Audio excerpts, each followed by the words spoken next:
off. That was the best part, and Nick's dancing. 1, 2, 3, 4.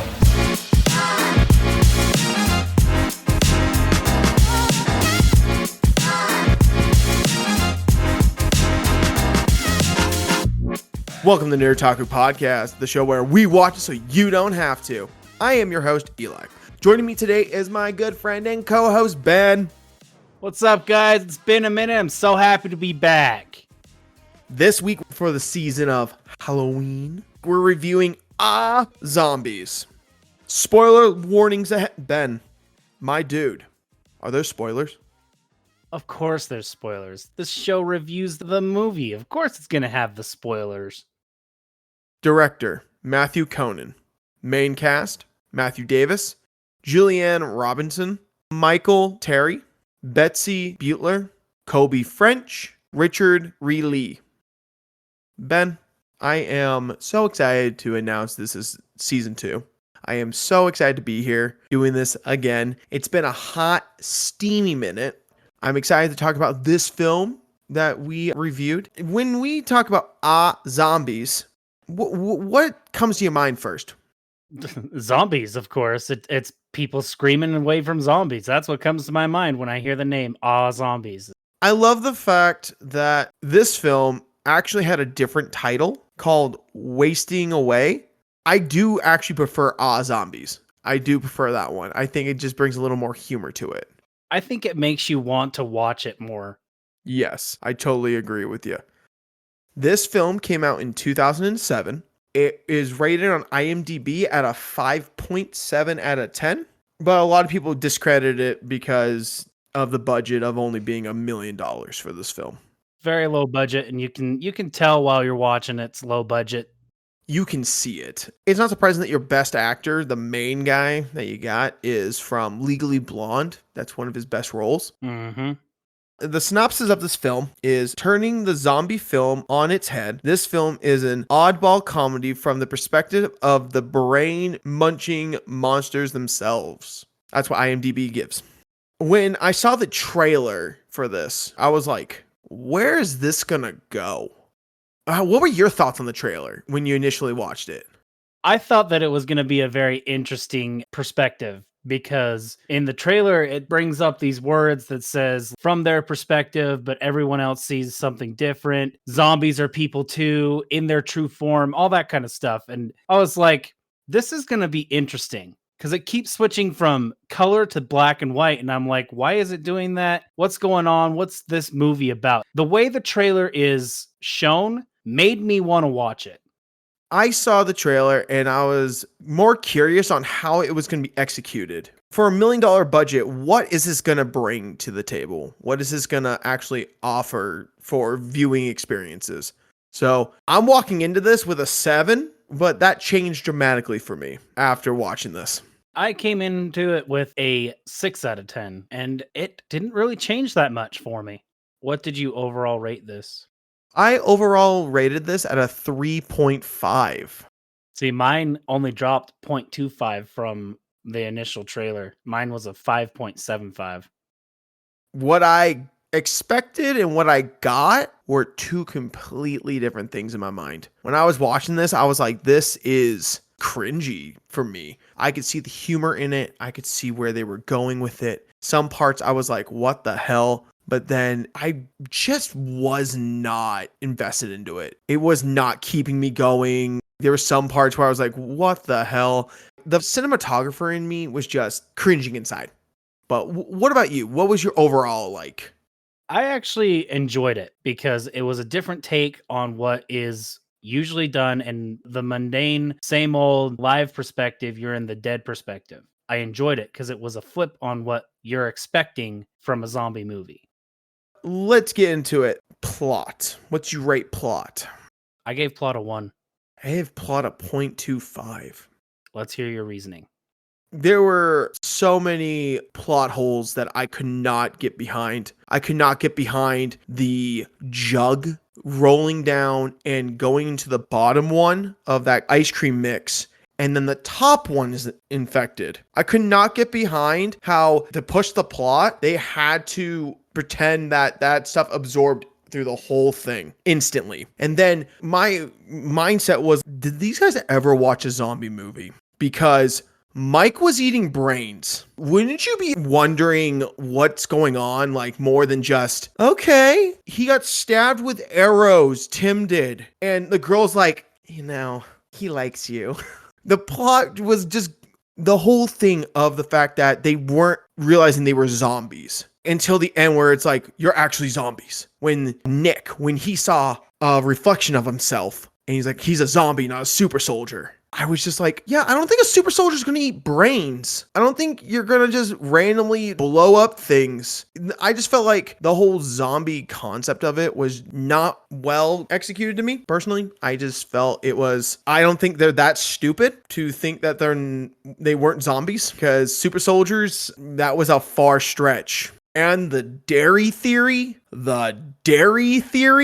really? A banana milkshake half hour before. Yeah, okay, let's pull that out of right field and just pull it in to make it a plot thing. And then never talk about it again. So yeah, that's why I gave it a 0.25. It was just everywhere and plot holes were just bad. See, I understand your plot holes. Yeah, how did it get to the top when it hit the bottom box? That makes sense. But it was a very creative, original idea. I focused more on the originality of the plot. The fact that you are seeing this in the zombies' eyes rather than the people's eyes, the living's eyes. The zombies can't communicate with the living, but they can communicate with each other. If you think about how most plots for zombie movies are, zombies can't think. Zombies have no process of elimination. They have no way of figuring out that they are dead. It's just in their nature to eat. Putting it in that perspective and then adding the way that this was written and created, making it so that the living are the infected, I guess is what they call them.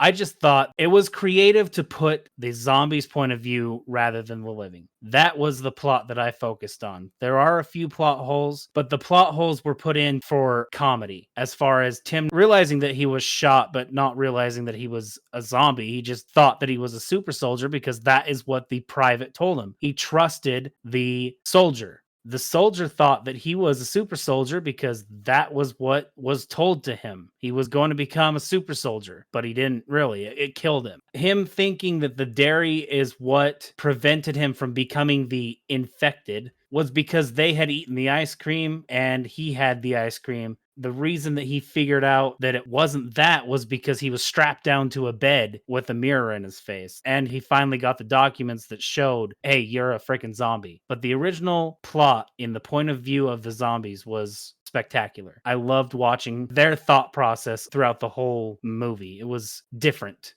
and I liked it. I will give it to you that it was original and it was a new perspective on a zombie movie. I will give that to you. So I'm going to raise my number, but there were just a couple things that I could not get over. I could not get over some of the plot holes. I couldn't get over one point. If you could explain this to me, this would be great. How did Mike get a grenade? So, do you remember when he opened up the case? Tim said, "Who keeps a grenade in a briefcase?" Put it next to Mike, and Mike put it in his mouth before his head was put in the bag. Okay, because I must have missed that or something, because to be honest, when I saw that, I was just like, what? How'd you get a grenade? So I will raise this to a 0.5, but the plot holes that I was having issues with initially were just like too much for me. I just like the originality of it. It was very creative. Yes, I agree with you there. The originality is so good. Acting. I gave that a 0.5. I was generous. I gave it a 0.25. Yeah, I was generous. You were super generous. I just loved Tim's character. He was oblivious, but smart at the same time. I don't know how it worked, but it worked. He starts peeling off his scalp. He's like, I'm losing hair. And then Nick's like, well, that comes with age. And he's like, I'm not that old. Then he starts peeling his scalp off. I just think Tim had some of the best one-liners. They were hilarious. His character and demeanor made the show kind of fun because he was aloof. He was smart, but he was an idiot at the same time. It was fun. There were funny moments. There were funny moments in this movie. I liked Mike. Mike overall was kind of a solid character, dumb as bricks. Like, don't get me wrong. Making a brain margarita or something like that. It was weird. But my favorite scene, it's the only scene I really like could say I genuinely enjoyed, was when they were talking about after Tim had sex. Yeah, it fell off. Fell off? What do you mean it fell off?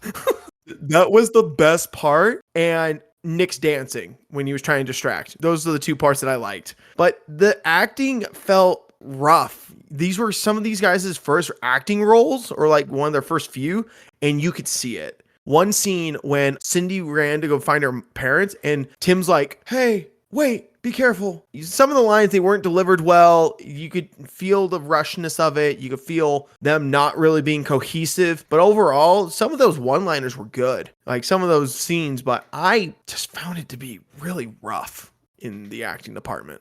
I had to put it in between because there were some of the film's aspects, some of the acting throughout, especially done by the Colonel. There were some really bad spots and some pretty dang good spots. I couldn't really give it less than a 0.5 or more than a 0.5. It was pretty average. So it was right in the middle to me. So I felt like a 0.5 is pretty justified. Character development.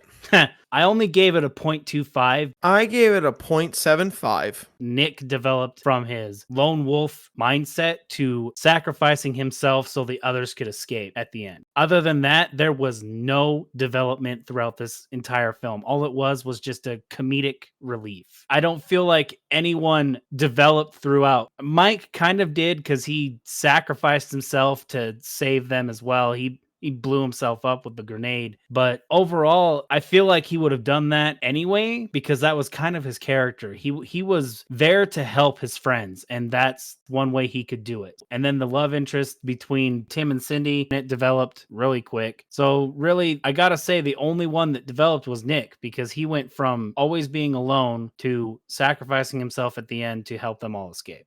Yes, I agree with you. Nick is the most developed in this whole story.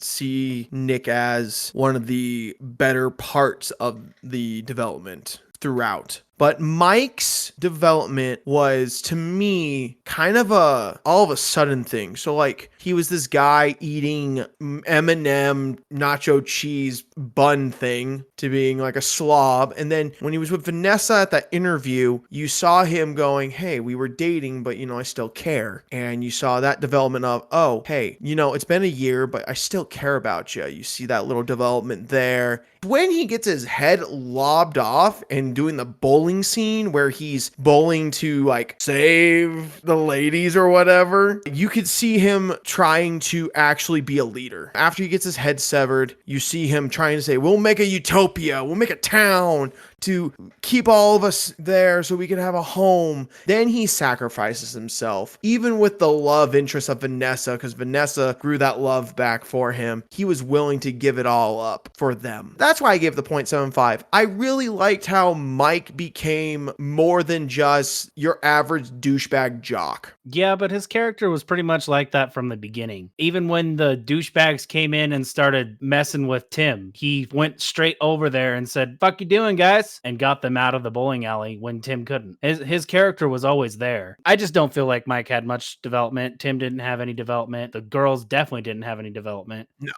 I agree with you there. Like I said, the only one that showed development was Nick. I still think there was a little more development in Mike, personally. Sound and music. Yeah. So I could only give that a 0.25. The first one of the day we matched. 0.25. There was nothing there. There was no music. The only thing that actually popped out to me was freaking Amazing Grace playing on the bagpipes when Nick decides that he's gonna sacrifice himself for the group. Yeah. Other than that, there was nothing. It was just quiet background music that didn't pop. There was nothing that pulled you into the movie with this soundtrack. Nothing. The sound effects were cheesy. I heard better sound effects mixing in a junior high AV class. I will be honest with you. It sounded more on the side of they picked all their sounds from a free YouTube thing, and it was cringy and it was off-putting. The explosions sounded awful. The bullets were like, what Call of Duty 1 game did you rip off The music was trash. The bagpipes were the only decent thing. And the bowling scene had a little jazz, like some music thing, but that was it. So I can only give it a 0.25 as well because of that. I completely agree. When that grenade goes off in Mike's mouth, it's like, pew! I'm like, what the fuck was that? Remember the soldier shooting and you hear the gun noise and it sounds like someone took their phone and recorded the gun noise from a distance? It didn't even sound like that. It seriously sounded like someone took their mouth and just went. It was like playing army in the backyard. You just hear, it was just bad. I feel like some dude in a recording studio was like, "Yo, hey, Mike, yeah, we need to make you need to make sound effect noises for me. Our budget doesn't go for buying stuff. What do I need to make? Gun noise. Pew pew, pew pew." All right, I got this. There you go. There's your gun. Thank you. That was awful, but we'll work with it. Ugh, it was just, not good. Not good. Not good. Cinematography. I gave that a 0.75. I give it a 0.5.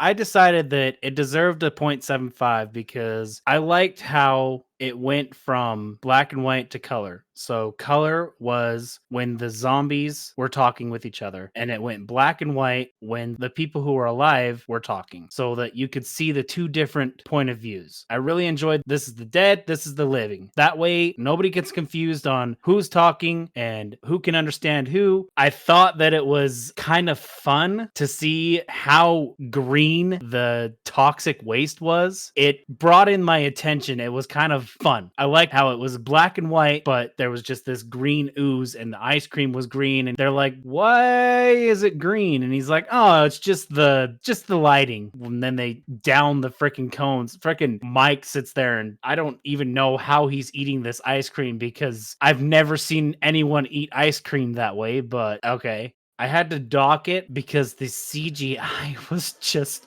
the green screening of Mike's body after his head gets cut off. It was terrible, but it was still great. It was so bad. In a low budget film. So it was like, this is so bad, but I can't take my eyes off of it because it's fun. I don't know. I feel like it was a college project and they had just enough money to get away with what they needed to get away with, because Mike gets his hand chopped off. You can definitely tell it's a fake hand, but it's still fun. I don't know.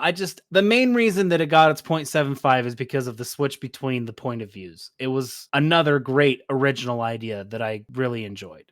I gave a 0.5 for the sole reason was lighting. In the black and white, I was not impressed at all with the lighting. It was sometimes too dark to see stuff. Sometimes the lighting was just too bright. I know the budget probably couldn't get decent lighting in some of the shots they were doing, but it just felt rushed. I agree with you. The color transitions were very creative, where it went from color, their point of view, to the other point of view. I couldn't give it up anything higher than 0.5 because that lighting on my laptop, I had my brightness full brightness and I could barely see the shot. It was in the beginning when that truck pulled in, I could barely see the truck with his lights on, and some of the lighting on the characters was just not that great. The screen almost went full black with some of the details on the screen. You can see some stuff, but not all of it. So I really dinged it on the cinematography lighting choice.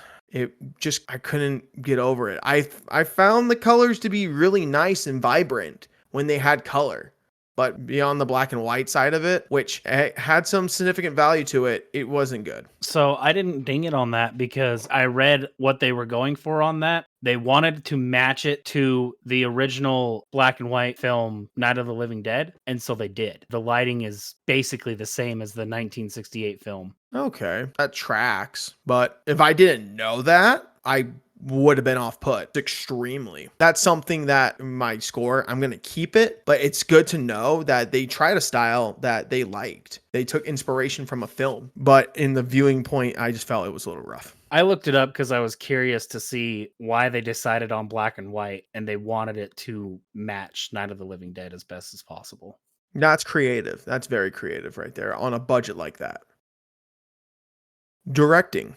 I actually gave that a 1. I gave it a 0.5. I had to give it the 1 because for being Matthew Conan's first project, it was damn good. And it won Best Film in 2009. It won 3 awards in 2009, but Best Film was one of them. I just loved the originality of doing a point of view of the zombies and having it comedic enough that it keeps the audience pulled in. I love how he brought out the fact that this movie is through the point of view of zombies and not the point of view of the living. There are a few parts for the point of view of the living, but the main focus is zombies are people too. And that's what he wanted to portray. That's what he portrayed. It was done very well for a first big production project. My rating with the 0.5, my issues were with some of the direction he went with his cinematography, his sound. I like the point of view thing. After we talked, I like the point of view perspective way more now because I thought it was just a little back and forth. It was cool, but I was like, okay, I'm seeing he's trying to do something. But when you explained it more in detail to me during plot, it was like, okay, that was better. And I felt that he went in a good direction. I just could not connect with his style. I couldn't keep my attention with his style. I really enjoyed it at some points, but some of the acting choices, some of the sound choices were just, what are you doing, dude? But yes, you got to take into consideration with a real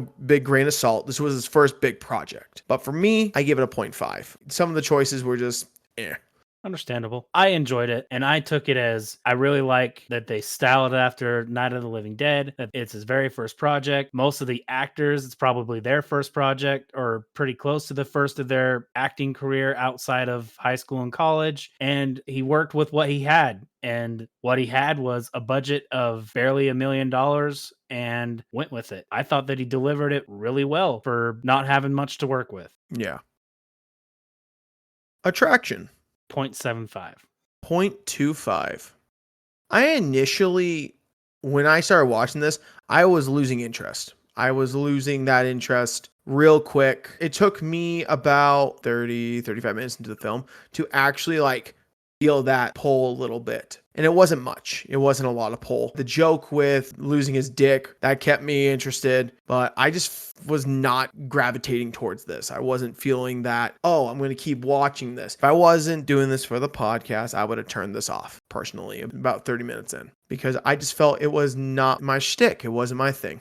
See, and I'm the opposite because I love finding absolutely terrible movies, especially horror films. I love finding those and watching them all the way through. I don't know. It's just something that my brother and I have always done. We watch absolutely terrible B-rated movies, but continue watching them because they're so bad that they are good. And this is one of them. I thoroughly enjoyed the darkness of the film and the back and forth between the color and the black and white. I've said this many times already, but I loved it. I also thought that it was the comedy. The comedy really pulled me in. There was a lot of it. Tim was oblivious to everything, but I loved it because he got shot with arrows and his one liner, he had one line. Oh man. Oh, I don't want to say it now because I'm going to say it in dialogue. There were so many of them that made it hilarious. There was enough humor in there to keep your attention along with the ridiculous plot. But the plot was so ridiculous. I don't know what's wrong with my brain, but I love it. I love finding movies with absolutely ridiculous plot, terrible acting, and critiquing it throughout. And then I still go back and watch it again. I did that with Trolls 2. I've done that with The Room. There's just so many out there, and this is now added to that collection. All right. Dialogue. I got a 0.5. I got a 0.25. The dick line, man. The dick line. What do you mean it fell off? That was gold. Beyond that, probably that Tim line's probably going to bring it up. I can't remember the line, but nothing was there. Nothing to grasp besides that line. There was some funny moments, not enough to remember. I knew I laughed. I'm the opposite. I found lines that I found quite enjoyable, and they stuck out to me, like Tim's one-liners. He loses his hair. Like I said before, he's like, I'm losing my hair. Nick says, oh, that happens with age. He's like, I'm not that old. Then he pulls a scalp off. And then he looks at it and then looks at Cindy. And then Cindy just takes it out of his hand, looks at it, and just places it back on top of his head like nothing happened. That got me. There's also when Cindy and Tim go into the parents' house, she says, "Be careful of the booby traps." And he's like, "Booby traps? Yeah, my dad's kind of nuts." Okay. Goes into the room, gets shot with 2 arrows. He comes out, looks at her for a sec, and he just says, "I think they're here." And then he goes back into the room. I don't know why that made me laugh so hard, but I was literally on the floor laughing at that line. Then there's when Tim is talking to Nick, and Tim says, "I don't feel like a zombie." Nick's like, "Idiots don't feel like idiots, but they are." I'm like, dude, that is like truth right there. Absolute truth. Yeah. Then there's Nick's last line. The colonel is like, "How does it feel to be a traitor, soldier?" His last line, the very last line of the movie, "I'm not a soldier, I'm a zombie." And then he laughs, and then it goes to a black screen and credits roll. And I'm like, terrible, absolutely terrible last line. But it makes the movie so great. That just brings the whole film straight together. He realizes, oh yeah, I am a zombie. And it's perfect. It wraps the film up perfectly. Absolutely terrible line, but the way he delivered it, it wrapped up the film nice. There's quite a bit of dialogue in this that made me laughing. It was pretty well written. There were a couple lines that you were saying that made me laugh now. And I was like, yeah, okay, I'll bring it to a 0.5. Yay, I win! You win that one. Because you brought up some good funny lines. You brought up some good dialogue that actually tracks to make it funny. Because I was like, yeah, those were funny lines. Scenery. 0.25.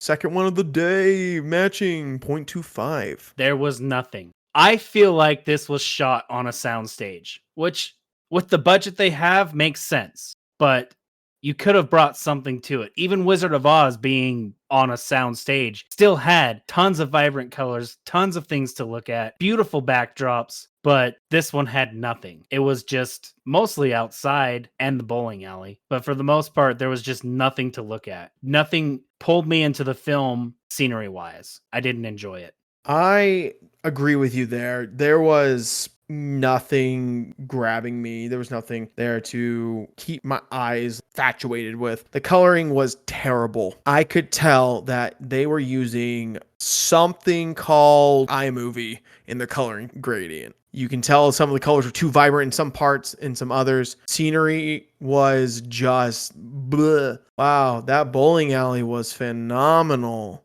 Wow, that bar looked so fake. Holy crap. The scene when he's in the kitchen, those 2 guys die. That kitchen looks like they asked a dive bar's grill, "Hey, can we shoot here for 5 seconds?" Like I said, I feel like it was just a freaking soundstage. There was nothing to look at. No, there wasn't anything to look at. I totally agree with you there. It's pretty flat. That's the word I'm going to use today, is flat. I wish it had more poppiness, more vibrantness to it, but it was flat. It was like someone's heartbeat. It was flat. They flatlined. Recommended. I gave that a 0.5. I gave it a 0.25.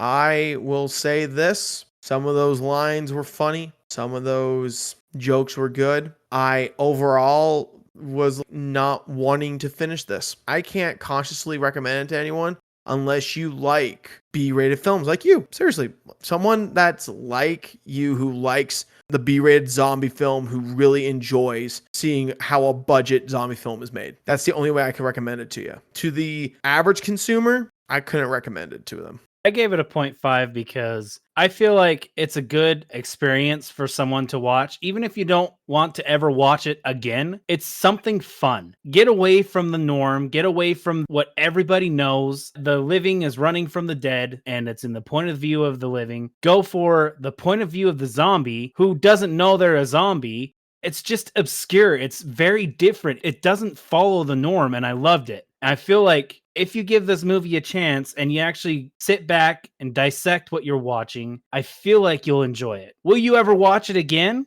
I don't know. Will I ever watch it again? Probably.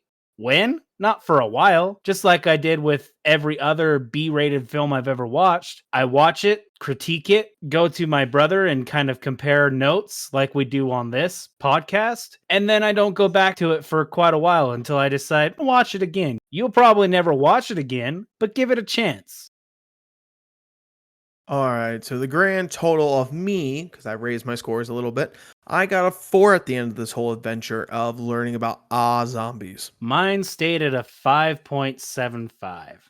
Overall, our experience, I can tell from our conversation, was interesting to both sides. We both had creative discussions on how we felt about it, but overall, it's a film that you could see the budget in it, and it showed. And for me, I did not really prefer it, but to Ben, he thoroughly enjoyed it. Overall, I enjoyed this film. I thought it was a very creative take on the other side of a zombie apocalypse. Really liked how it was in the point of view of the zombies. I can't stress that enough. I loved that it did not follow the norm of people running from zombies, killing zombies, trying to survive. It's the zombies who are trying to survive. And the point this movie was trying to put across was zombies are people too. And they got their sanctuary at the end, and it made me happy because that's what they were working for, and they got it. The sanctuary. I thought at the end, I'm like, what the crap? The sanctuary's real. That whole tangent on the sanctuary thing was just like, what is happening? Come on, they were playing frisbee. They were having fun, okay? They got their sanctuary. It's awesome. In memory of Nick and Mike, all right? It was great. I would say go ahead and try this movie. Seriously. Give it a shot. If you don't like it, you don't like it. You never have to watch it again. But try it. As we wrap up this episode, I'd like to say thank you for tuning in to this week's episode. Don't forget to like and subscribe to all our things. We are on Instagram at nerd_taku_podcast. And we are on YouTube under the Kingdom Notes Studios. Now we're going to wrap this up and talk about our next week's episode, The Butterfly Effect. When you watch this trailer, what is this generic ass when this happens? You have that man voice, the 2000s voice. It kept me interested though. The trailer, you could see what it was about, and I was intrigued to see where it was going to go. I gave it a 6.5. What were your thoughts on this trailer? Oh, absolutely. You see him locked up in an insane asylum. You see him burying someone. If it's a paper that says, I'll come back for you. Like, what the heck is he talking about? You see the room start to warp. You see his brain start to hurt. You don't know what's going on. You see a child, you see him, you see all this different stuff. Words on the screen that say, if this could happen, what would you do? I am thoroughly interested in what this film is going to deliver. I gave it a 7.5. So we're going to be excited to see what next week entails. As always, guys, thank you for tuning into this week's episode of Nerd Taku Podcast. I'm Eli. I'm Ben. Have a great week and stay safe. See you guys next week.